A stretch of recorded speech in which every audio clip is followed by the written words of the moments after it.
From WBBZ-TV Sports, it's time to beat the champ.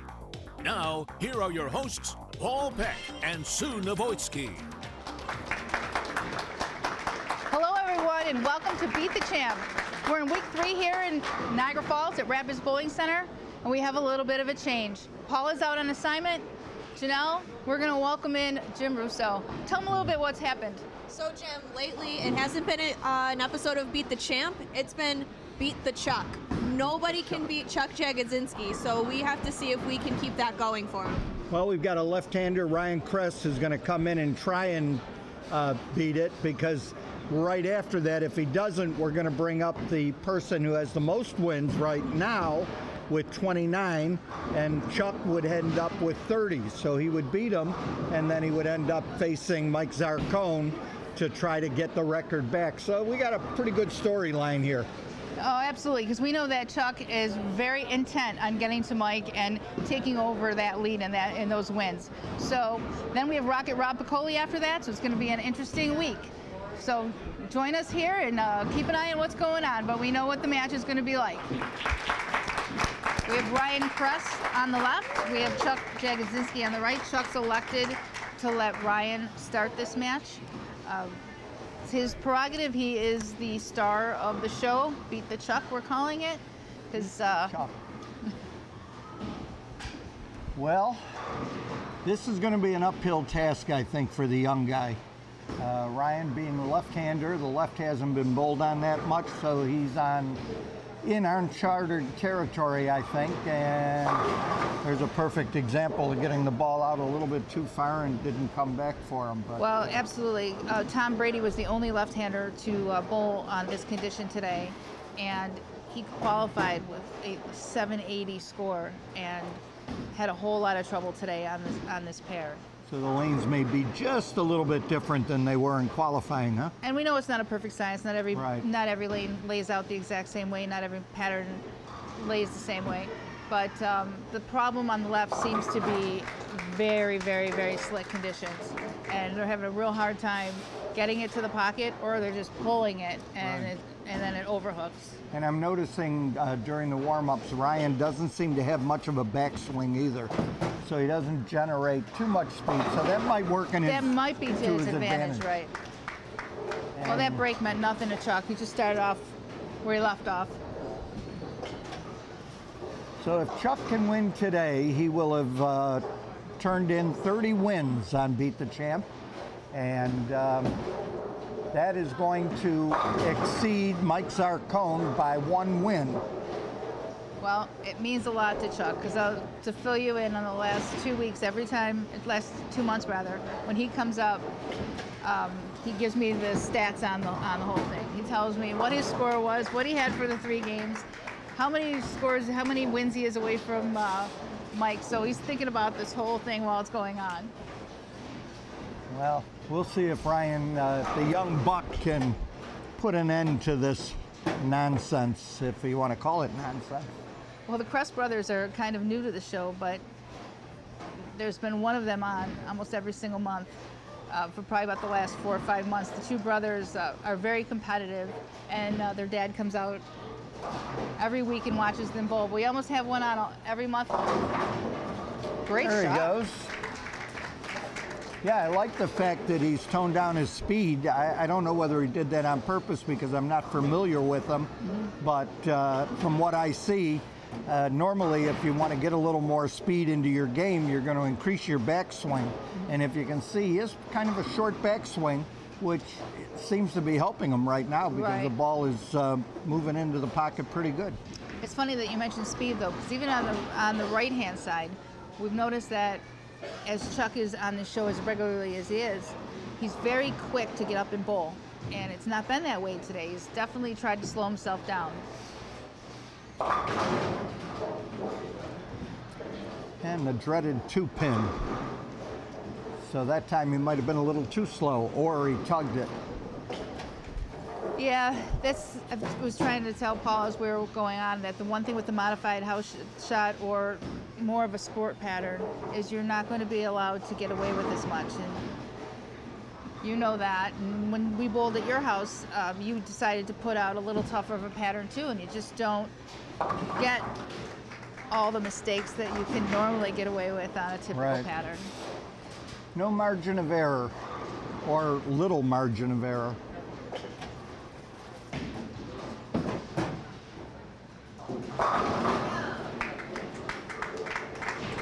I thought it was interesting that Chuck chose not to qualify here at this house. He came in as the champion, and he bowled here last month, but he bowled on the house shot, so he knew the condition was going to be different, but he chose not to qualify and just come in, and it hasn't hurt him in the slightest.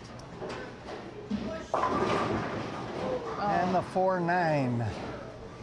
Now the 4-9 is typically means you threw the ball pretty well. Maybe a little bit too good, if that's possible. The ball broke high on the head pin, and as a result, he left the 4-9, but it's makeable. Not like that, though. Not like that, no. And so he opens the door a little bit for the young guy. 21 years old, out of Cheektowaga. When I was 21 years old, I was still on bumpers. I was using the bumpers. Those weren't bumpers. Those were the ones that blow up, remember? Those were, yeah, they were balloons that they would set in the gutter. Those were long before bumpers.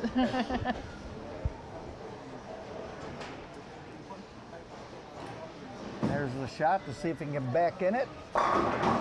And that'll go a long way toward making this an interesting match.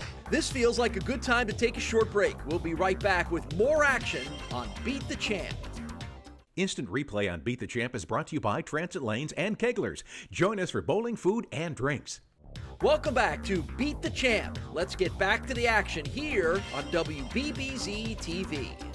I would never, yeah, you're right. You don't want to tell anybody try to throw it harder or softer. You want to try to get some consistency in the way you're throwing the ball. But if you can increase that arm swing, that'll go a long way toward increasing your speed.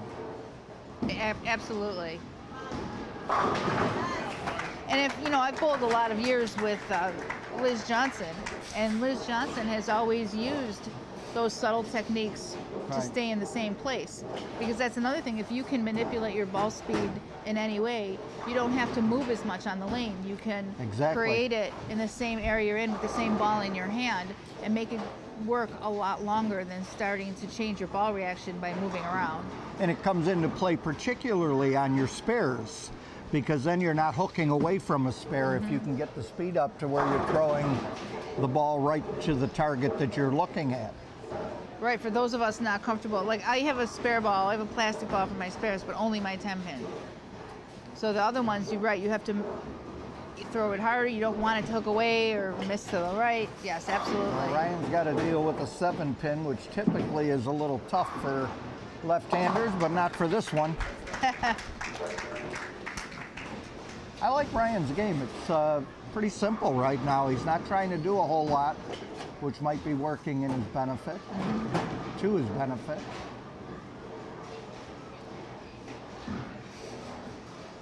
He's got to put a couple of strikes together to put a little pressure on Chuck here.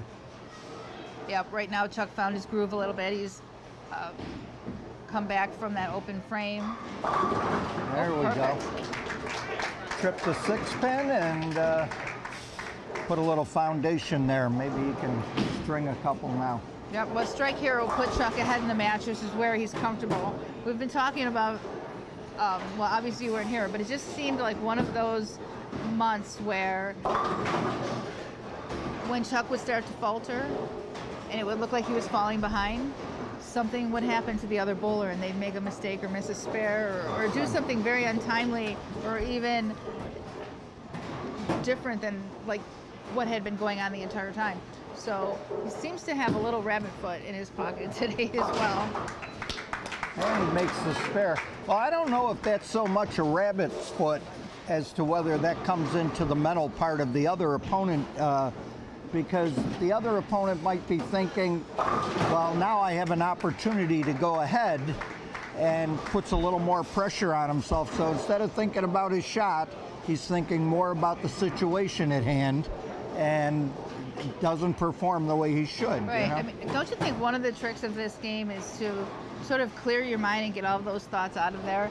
I mean, it's so easy to get caught up in exactly what you said. And of course, I have no problem clearing my mind because there's not much there to deal with anyway. But anyway, we've got ourselves a match now as Ryan doubles. And that puts him ahead in this match. That puts him up 13 on Chuck, which Chuck's searching for that voodoo doll he's got sitting over there with him. And there's got to be a little bit of self-imposed pressure that he's putting on himself too. His 30th win means so much to him that maybe that's starting to wear on him a little.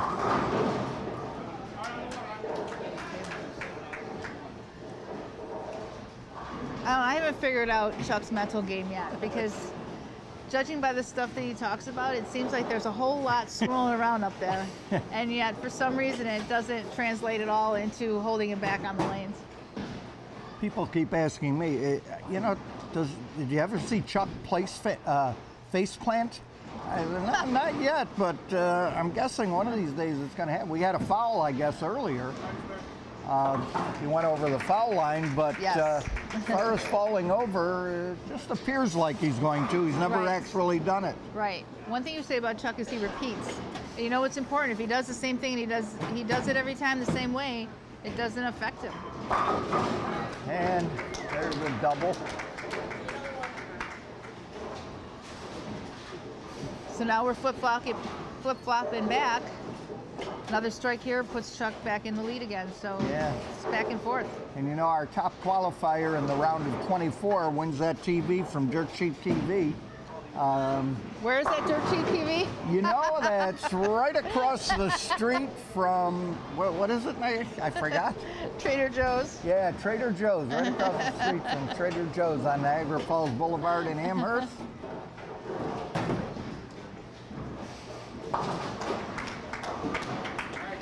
Spares are almost an afterthought on this show. You know, whenever I'm watching it, it amazes me how these people just make spare after spare after spare. You know what? As a bowler, sometimes I watch them and truly amazed at the great shots that they make when they have to make it, and the clutch situations that I see for people that don't bowl for a living and still come out here and make these incredibly clutch, great shots when they need it. Well, it's all up to the young guy Chuck here. is posted up at 205. That's a big one. Well, all he needs is some count here. Just a little bit of count. Yep. He needs this 2 balls to add up to 8 pins is all he needs to uproot the champion.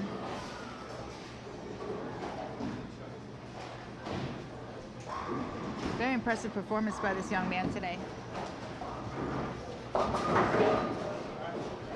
And that is enough. And that is enough. So we have a new champion after 2 weeks of Chuck running the show. We have a new guy, a lefty, Ryan Kress. So we'll have to come back and talk to Chuck about this. The Chuck show has run its conclusion, right? It's not being renewed for another week. All right, we'll be back to talk to Chuck, get an idea how he feels about, you know who's going to tell us how he feels. Oh, yeah. So stay tuned.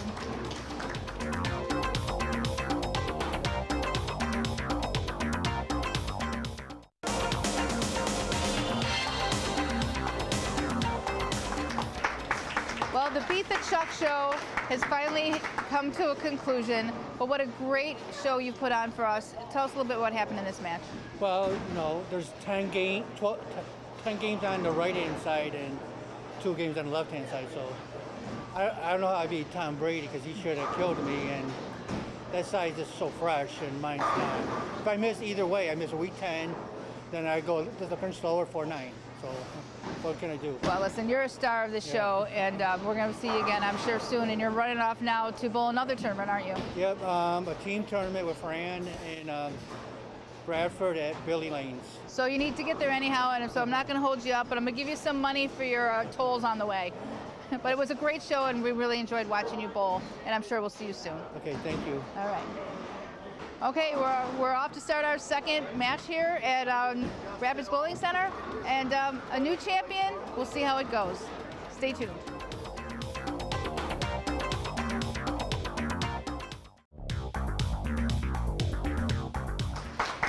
We have our champ, Ryan Kress, on the left, taking on the mighty Mike Zarcone. Mighty Mike. Ryan wants Mike to start on lane 30, so we're going to see Ryan starting out on 29. He must have some method to his madness there. And these lanes have played a little bit different. And we're joined by Michelle Sterner, who is our guest commentator for the 4th show, because I have to go bowl. Take it easy on me, will you, Michelle? I don't know, not a chance. So you weren't here for Tom Brady's match, but he was the only other lefty to throw balls today. So, you know, the left side didn't get a lot of play until Ryan came up, and just to bring you up to speed, Tom had a little trouble getting to the head pin. They were pretty slick for him. And we've deduced that Ryan's ball speed is a little bit slower, so it's a little bit more favorable to get the ball to work. And it's a modified house shot. You know, you bowled on it, so you have a little bit of idea what's out here. Yes, I do, absolutely.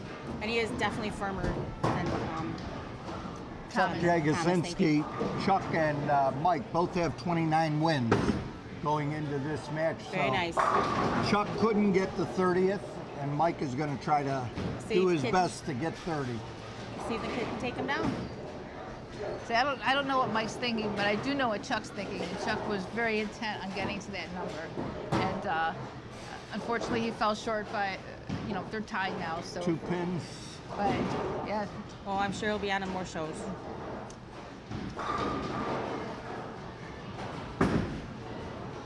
Pretty good shot. So Mike's playing the lanes way differently than played most of the day. We've been seeing more up the right hand, up the right hand side, closer to the gutter, not even the track, a little bit right of the track. And Chuck maybe got into close to 10, maybe 8, 9, 10. So Mike's kind of in his own world where he is right now. Joe Elbers was the only person to play in there, and it didn't go that well.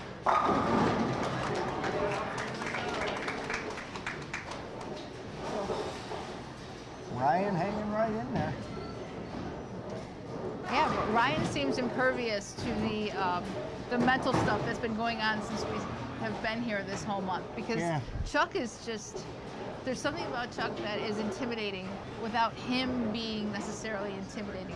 Do you know what I mean? Yes, I bowled with him, yes. It's not like he's out there trying to challenge you to beat him. Right. But he's kind of in his own little world, but he's vocal. And you kind of always know what he's thinking, whether he's saying it or not. Where, this is a lot quieter of a match. Mike's very much to himself.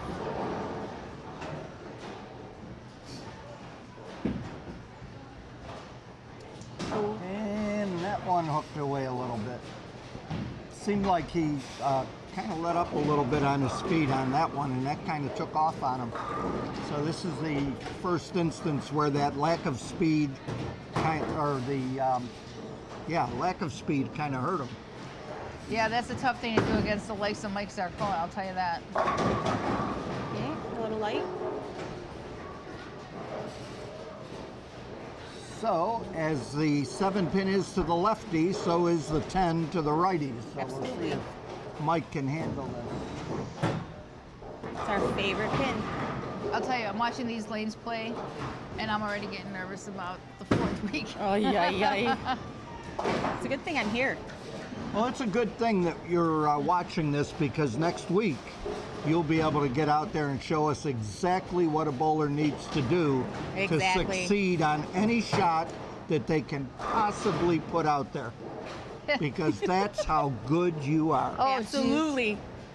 I agree, 100%.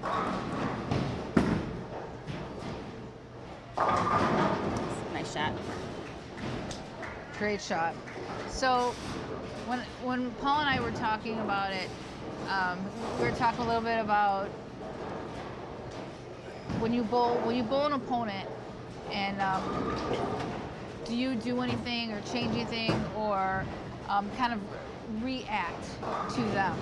And I was saying, in our experience, And we bowl against each other for so often. Yep. Like, I know back here, you're going to know exactly what's going through my mind up there. You're going to know absolutely. exactly what's happening up on the lane, because we've bowled with and against each other for so long that...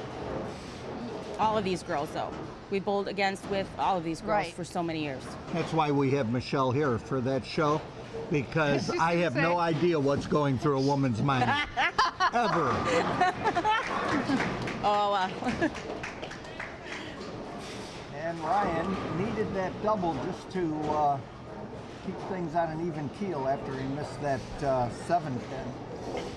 Well, that was an Gets excellent himself- comeback after missing a spare, because Right. sometimes you can let that get in your head and not bounce back as well. We got that a little right, a little sooner, a little better reaction. Yeah, 30's been definitely a little bit different. A little hang spot on 30, it seems. That's kind of tripped people up a couple times. Sure. Michelle, you're the ball expert. I notice he's using 2 different balls. He's using a different one on 29 than he is on 30, isn't he? Yes, he is. Absolutely. So if we had to guess, the ball he's using on the right is probably a little bit stronger, and the one on the left is a little bit weaker, just because this lane's reacting a little bit earlier than lane 30. Geez, I'll try to remember that for next week. Mike kind of bowls like he's done this before. Just a little. Just a little. And Ryan, I don't think the moment's too big for Ryan. He's doing pretty well. No, he's handling himself pretty good. Very Pretty nice consistent shot. shots. Very nice shot. He's staying right with it. This looks like a good time to take a break. We'll be back with more Beat the Champ right after this. Welcome back to Beat the Champ. Ryan bowled for Erie Community College. Very for his nice. collegiate program. A lot of strong community collegiate programs in Western New York right now. Medaille, Damon, Duville. Very fortunate with those coaches, too. Yeah, so they're doing pretty well. If you're a high school student and you want to get serious about this sport, it might be something you might want to look into a little bit. Absolutely. It takes it to a whole new level when you get into the collegiate. You know, you might think high school bowling is a little bit on the serious side. Only when they're bowling for you, Jim. Yeah, when you when you get into the collegiate game, even what you eat for breakfast becomes True. important. Well, that's become so True. important in all sports. Yes. Nutrition has become a huge factor in sports these days, any of them. That's why these hockey teams and football teams have their own kitchens, their own chefs. Nutrition has become Exactly. so much And more awareness. you know what? We tend to treat bowling differently, but it is no different than any other No, sport. it isn't. You know, the strength training, the legs, strengthening the legs is important. Great Good shot. shot. Well, Jim, you mentioned, ball speed earlier, and, I wanted to make a point that ball speed wasn't trying to physically whip the ball harder, but that it's generated in other ways. And leg strength is absolutely where it's generated Yes. from. So that workout to keep your legs strong translates into ball speed. Cut that short a little bit. Sure did. Yeah. Just a little quick. Probably, wanted to get a little more ball speed, and that's not necessarily the way to go about it.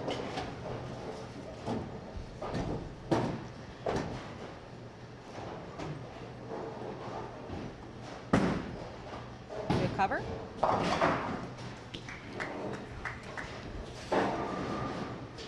So we have a 30-pin deficit here, and running out of frames for Ryan here. That's Mike's just meticulously going about his business. Yes, he is.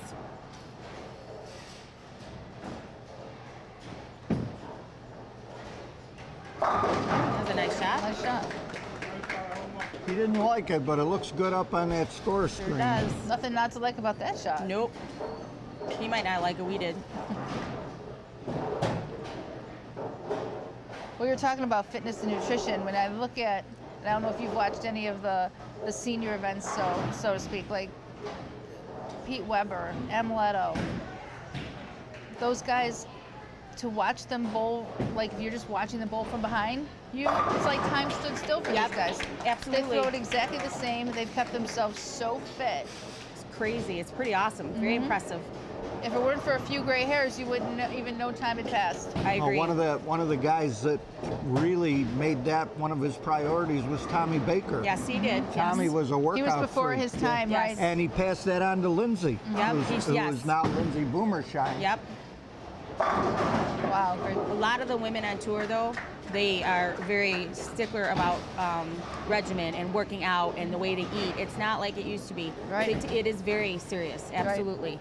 And Liz was ahead of her time too. Yes, she was always very intent on being in shape. Yes. So we're finding a common thread among successful bowlers who... Yeah, Michelle and I are going to go to the gym after this.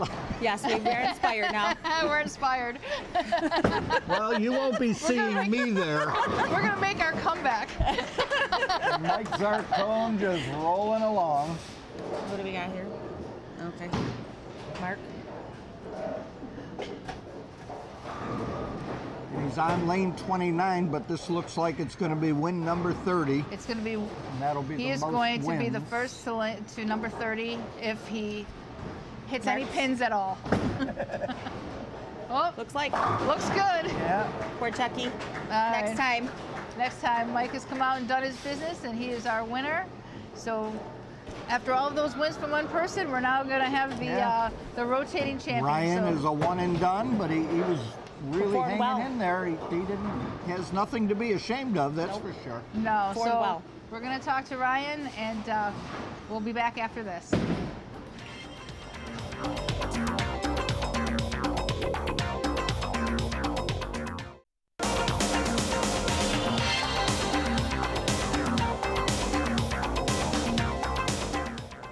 Ryan, I know you're not very excited about how this ended, but you do realize what two guys you had to take on today, don't you? Yeah, I do. Chuck and Mike are the two best bowlers in Western New York, and I had to take both of them on at once. So That's right, and the only left-hander to come before you made these lanes look pretty impossible. So really the task at hand, you did a tremendous job today. So congratulations to you. thank you. Any thought in your mind on how you were approaching the lanes or against these bowlers?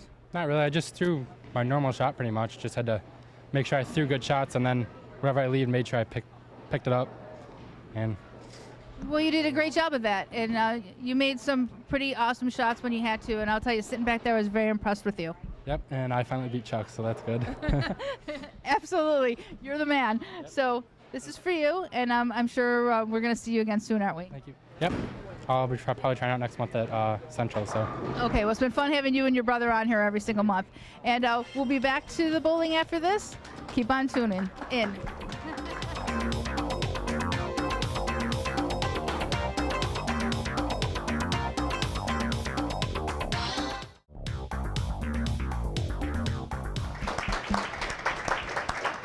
Okay, Mike Zarcone is going to start this match. Looking for win number 31. He's comfortably moving ahead of Chuck. That's right. And his opponent is Rob the Rocket Piccoli. And Rob has got 3 wins. So he's looking for his 4th win on the show. So we have a little bit of a contrast. Let's see if Mike has made some changes now because that ball seemed to be checking up a little bit for him. But I think he stayed with that ball in 29. So He did stay with it.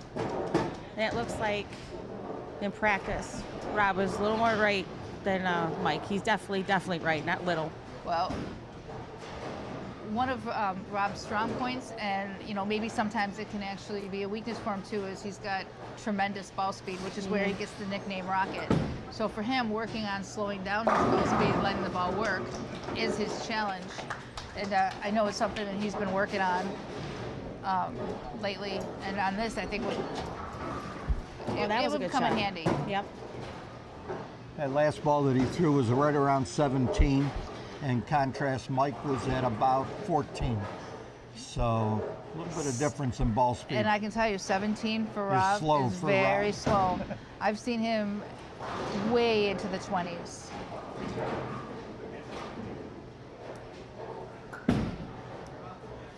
That's a good nice shot. Well, it's a great shot. I think you can tell he's keeping it in check a little Right, he bit. really is. Doesn't look like he's letting the beast loose right now. Well, he's in that sweet spot. It looks like he's creating himself a little bit of area because that ball's going right to left and not going high. Exactly. So one of the tougher things to do on these sport conditions is to create area. See if we get a ball change here. Ball went a little high. Next time he's on this lane.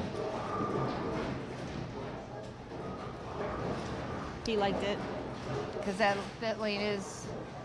It might be starting to go. Right, which is going to change. Sure. With the lights and the, repetition and the surfaces on the balls, absolutely. Usually after Mike comes up with a spare, he usually manages to put some kind of string together. So let's see where he goes from here. So this must be a good omen then. I don't know, I feel like Mike is uncharacteristically quiet today. Is he? Yeah. See, that's interesting. Do you think he got a little firmer with that? I don't know, maybe he forgot to buy Terry something for Valentine's Day and has been sleeping on the couch for the last couple of days. Well, Could we'll have something to do with it. have to ask him that in the interview. Oh my God. Oh, I can't. There's the shot. I don't know. See, I think he moved in because of To the other one? and- Okay, I got you, yeah. And I think that there's more head oil, and and Okay. he kind of shot it through a little bit. I think it's Okay. going to be a little bit more sensitive to the oil where he is. But you know what? Your eye's pretty good, Michelle. I've always We'll see. We'll see been how it amazed was. at your eye. I mean, you could, it definitely looked harder. He definitely threw the spot. I mean, he could have sped it up just because of what happened over there with the 4-pin. Pretty good. Pretty good. very good. He's taking his time. He's not rushing. Consistency. Key. So you were here earlier today. I noticed that when we started. What are you doing down there with the juniors? Well, my husband and I, we got asked to coach the kids, and we have a lot of kids in high school, and I love my bumper kids. I take care of the bumpers. My husband takes care of the older kids, and it's a great program, and we're trying to help these kids, to come along, be more competitive, get ready for high school, and then go to the college level and compete. I love it. My husband and I love it a lot. So, All right, what causes that, ladies? what the 8-pin the 8-pin? on what looked like a great shot to me. The ball goes straight back instead of continuing through the pins to take out the 8. So a little bit of deflection. A little bit of deflection.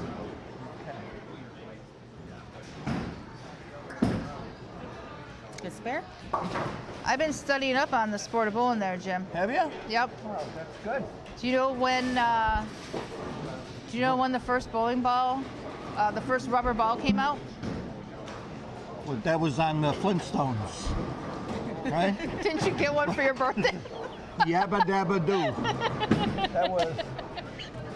Oh, jeez. I had a mineral light. I think that was made out of rock.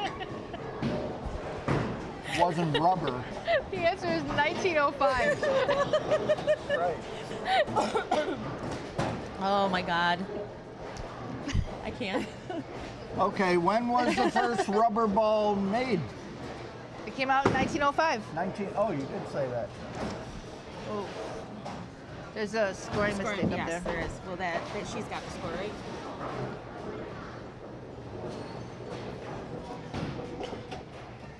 Yeah, she's got the score, right?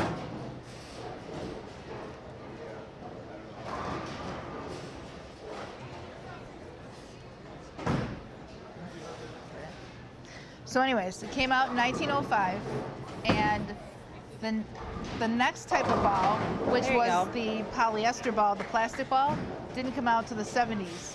So all of those pro bowlers from that time, Dick Weber, Johnny Petraglia, Earl Anthony, they were all throwing rubber balls. Yeah. So, and kicking butt. yeah. Like doing amazing Until we had a guy named Eugene McCune. That's right. Who decided to take his balls and soak them. They called him a soaker. Yep. Yeah, and then we had from there we had the LT48. Yep. And now we have resin, and where it's going to stop, nobody knows. It's just every ball gets more and more aggressive. They are definitely trying to change how the game is, though. With they're doing new drillings, the way you can drill a ball.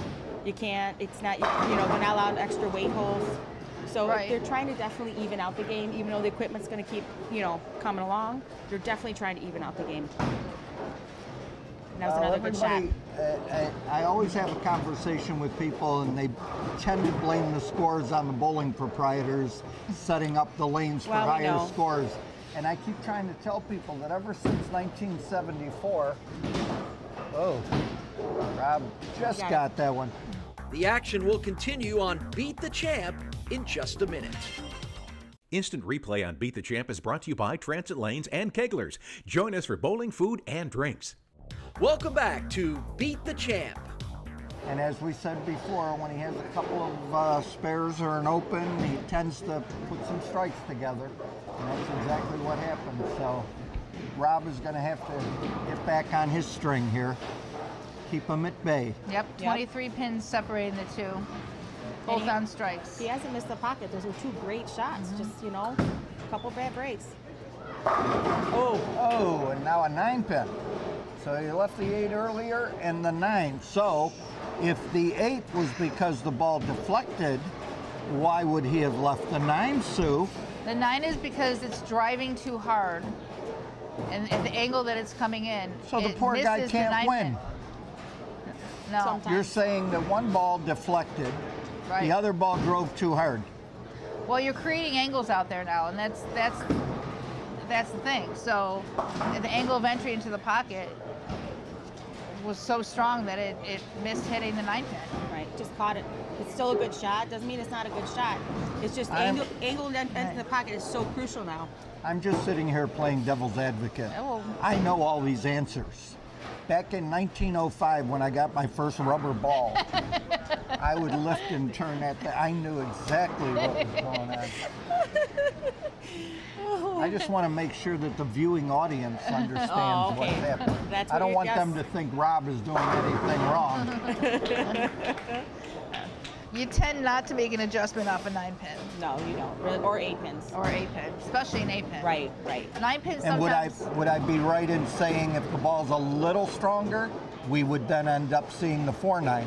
Correct. Yes. Then you're definitely moving. Told you I knew what I was talking But you kind of want to move before you 4-9. Right. So. You see what? This is good for Mike. He didn't let that open bother him. He come right back in. You never die. Never say die. All fight to the end. You never know what could happen. He knows it's never too late. Nope. Unlike a lot of in our high school program, we see a lot of kids that they open the first 2 or 3 frames, they're done. Right. The game is over because they're not going to recover from it. Right. When you get to the level of a Mike Zarcone, I talked too soon. Maybe I threw a little curse on him there. No, but he didn't give up. I think he put a little bitch on that. He hit it pretty good. You know what? He won't give up on this shot. Nope, not at all. This is makeable. Well, just an observation. That ball that he used on that lane was his lane 30 ball. He switched. He either switched or he got mixed up. Shooter. Oh, it was a good try. It was a good try. Well, he lets Rob right back into the match. So how quickly things can turn. That's I didn't even notice he switched balls. Yeah. He did grab on it.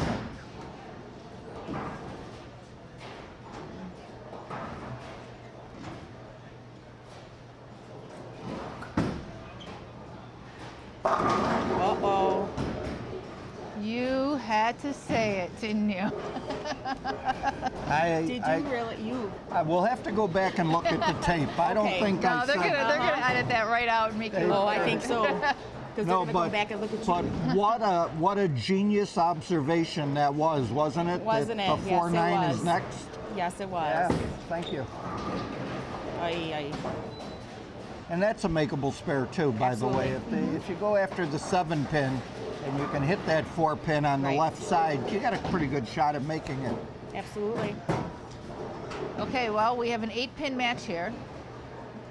It's all going to come down to the 10th frame. To Rob's advantage. So I guess Rob can go up here and throw a double with decent count and shut Mike out. Yep. Anything less than a double and good count, Mike will have a chance. Oh, Lord. Oh. Wow. So a 9-pin, a 4-9, and another 9. I am. So now, Michelle, what do we do now? 9-pin, 4-9, 9-pin. Your ball's obviously driving too hard. You need to move left, or you need to switch something weaker. We need to go to the bowling proprietor and yell. Yes, that too. Just What saying. is wrong with these Just lanes? saying. We do that, yes. You should be used to that by now, right? Oh, I am. Yeah. It's unfortunate. Doesn't even faze me. You know what? It's been happening for so long. I've seen it happen. I witnessed it. Well, it's important that he gets good count here. He can't be messing around because he needs every single pin to force Absolutely. Mike to get good count if he happens to spare. Right.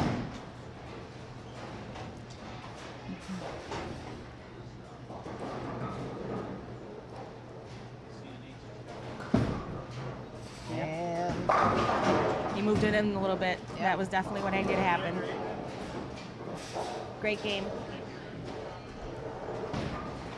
We'll see what Mike does here. Okay, so Mike has to double needs a double and 9. 9. Double and 9 to win. Right? Yeah. Double and 8 will tie. Correct.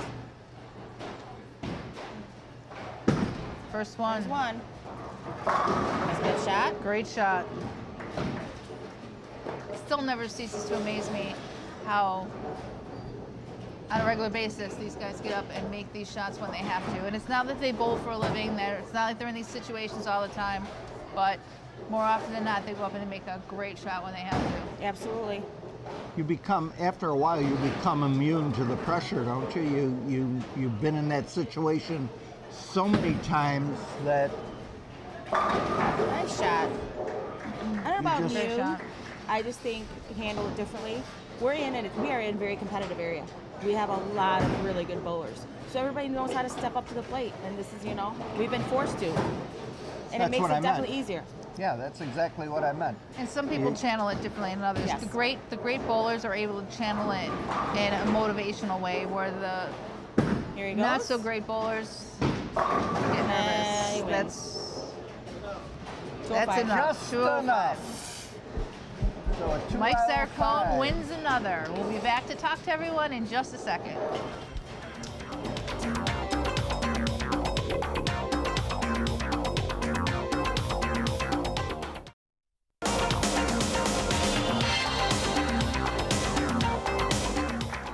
You know, Rob, as a bowler, it pains me to see a 9-pin, a 4-9, a 9-pin, all really true taps be what holds you back. But no adjustment off that first 9-pin. Would you have done anything different?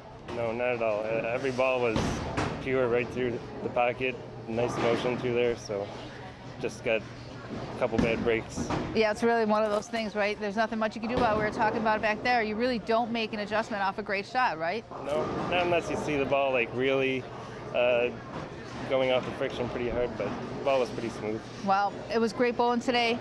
This is your check, and we have to blame Jim for it because he predicted the 4-9 before it happened. So let's blame Jim. Figures. I get the blame for everything. But this is an opportunity to give Mike a little more money. And after that 8th frame where you left that open, or 9th frame, you came right back. It didn't seem to phase you at all. No, if I ever get an opportunity to win, I'm gonna, I'm thankful for that, and hopefully I strike to win. You don't seem as animated as you usually are. No, well, Did I thought maybe it was because you forgot to get Terry something for Valentine's Day, and you've been sleeping on the couch. I still got time for that. Oh, okay. No, you don't. It was 2 days ago. All right. Anyway, Sue? Anyways, it was another day of great bowling. This time, be surprised. We ended up with the winner being Mike Zarcone. When we started off the month, the winner being Chuck Jagodzinski, our two biggest winners. But we saw great matches and great bowling, and we'll be back to wrap up the week right after this.